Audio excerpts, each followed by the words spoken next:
BRS పార్టీకి అధికారం అనేది కలగానే మిగిలిపోతోందని మంత్రి పొంగులేటి శ్రీనివాసరెడ్డి అన్నారు. జూబ్లీహిల్స్ ఉప ఎన్నికలో రెఫరెండం అన్న కేటీఆర్ ఓటమి పాలయ్యారని గుర్తు చేశారు. మళ్లీ అధికారంలోకి వస్తామని కేటీఆర్ పకటి కలలు కంటున్నారని విమర్శించారు.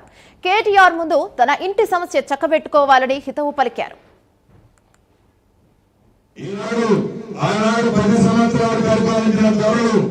అనేక అవాక్కులు చవాకులు పేరుతుంటారు.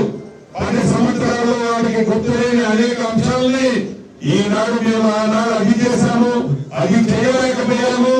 ఈనాడు కాంగ్రెస్ పార్టీ ఎట్లా చేస్తుంది అని చెప్తారు. దళిత తెలంగాణ రాష్ట్రంలో 10 సంవత్సరాలు పరిపాలించినప్పుడు వారు ఏమి పగలు తీశారు, పేదవారికి ఏమి మంచి చేశారన్నది ఆలోచన మర్చిపోయి భ్రమించి ఇంకా కారుకోతలు కూర్చున్నారే తప్ప నిజాన్ని ఎప్పటికీ వారు గ్రహించకపోవడం చాలా బాధాకరం. ఈ రోజు ఎక్కడో ఒక మాజీ మంత్రి అంటున్నారట ఏదైతే రాబోయే మున్సిపల్ ఎన్నికలు సెమీ ఫైనల్స్ అవి మనకి రెఫరెండం అని చెప్తున్నారట.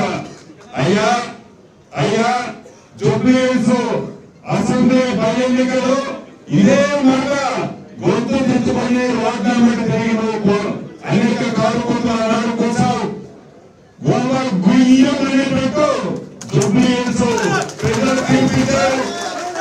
1 ఓటు 100 ఓట్లు 1000 ఓట్లు 10,000 ఓట్లు కాదు 25,000 ఓట్లతో ఇందిరమ్మ ప్రభుత్వ అభ్యర్థిని గెలిపించారు. ఆనాడు 10 సంవత్సరాలు పరిపాలించిన తరుణం అనేక అవాక్కులు చవాకులు పేరుతుంటారు.